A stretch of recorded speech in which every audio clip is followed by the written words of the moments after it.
Salut tout le monde, aujourd'hui on se retrouve pour un nouveau vlog et un peu particulier puisqu'on va faire ensemble une émission de radio avec Radio Sensation et ça va se passer au cabaret du Bout des Prés. J'ai plus qu'à aller chercher la guitare dans le coffre et là c'est parti.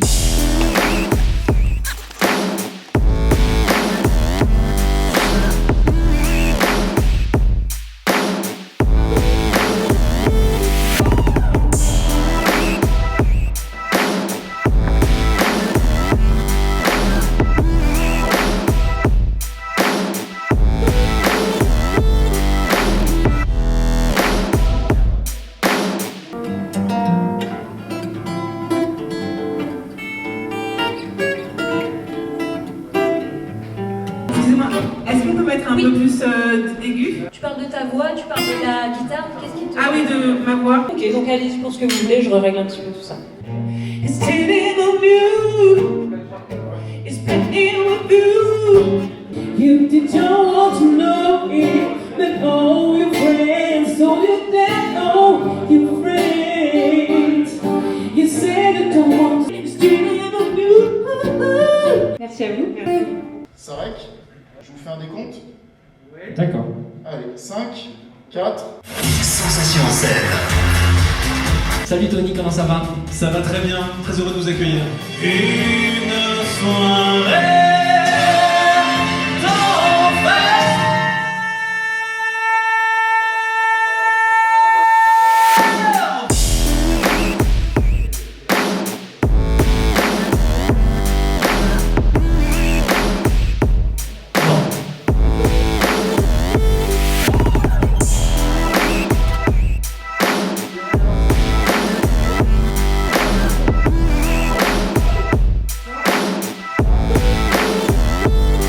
Charles Laforêt est également avec nous ce soir. Avant de le recevoir en interview, il va nous interpréter un petit live. Merci, bonjour à tous. Alors moi je vais effectivement parler de mon quotidien de géant. Pas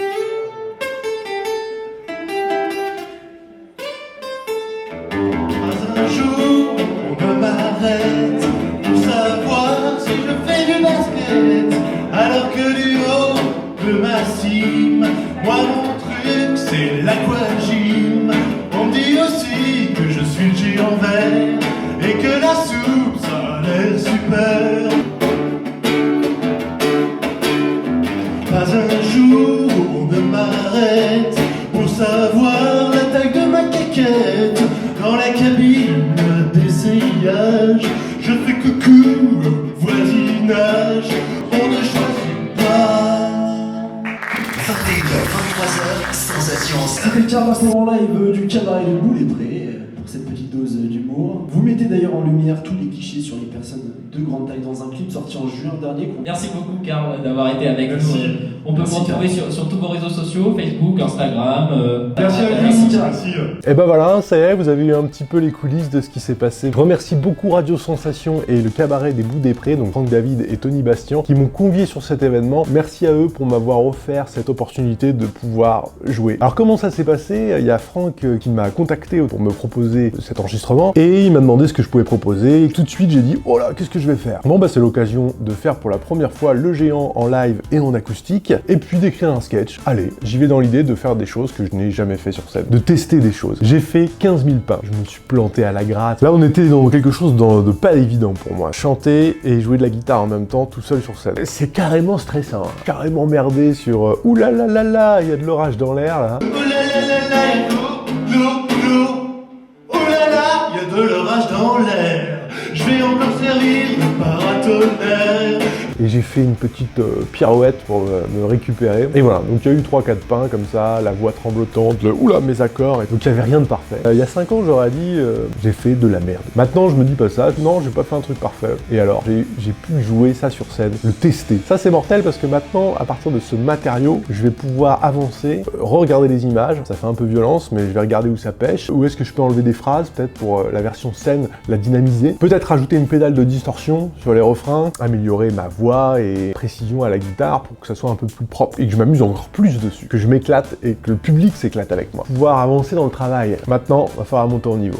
J'ai enchaîné sur un sketch, exercice hyper difficile parce que je suis devant une salle vide. Enfin vide, pas vide parce qu'on est une vingtaine dans la salle, il y a les techniciens mais qui sont concentrés sur ce qu'ils font, il y a les autres artistes qui vont passer donc ils sont aussi concentrés. Mais là on n'a pas l'énergie d'une salle de spectacle, donc c'est très particulier, on est à la radio en direct, pas vraiment de ping-pong avec le public. En seul en scène, en one man, bah, c'est tout le temps un ping-pong. Comme on n'a pas de partenaire, le partenaire c'est vous. Et quand il n'y en a pas, bah, c'est un peu plus dur. C'est moins évident de choper tout de suite le rythme et d'être efficace. Je vais pouvoir retravailler mon texte avec ses fragilités, enlever des choses. Est-ce que je vais m'en resservir d'ailleurs? Je sais pas, c'était pour l'occasion, c'était le one shot. Bah, c'est la mise en danger qui est intéressante. J'ai flippé, mais je me suis éclaté. C'est un rêve de gosse, j'ai pu faire mon morceau, ma guitare et mon chant sur une scène. Et en plus de rencontrer d'autres artistes, et ça me donne de l'énergie de tous se retrouver là, à faire quelque chose en commun, parce qu'on est tous dans la même situation. On est chez nous comme des cons et on se dit, bah, qu'est-ce qui va se passer demain? Qu'est-ce qui va se passer? Est-ce que je vais pouvoir bouffer? Est-ce que je vais pouvoir encore faire tout ce que j'ai envie de faire? Et moi là, j'ai qu'une seule envie, c'est de retourner sur scène. Allez, fais péter le son!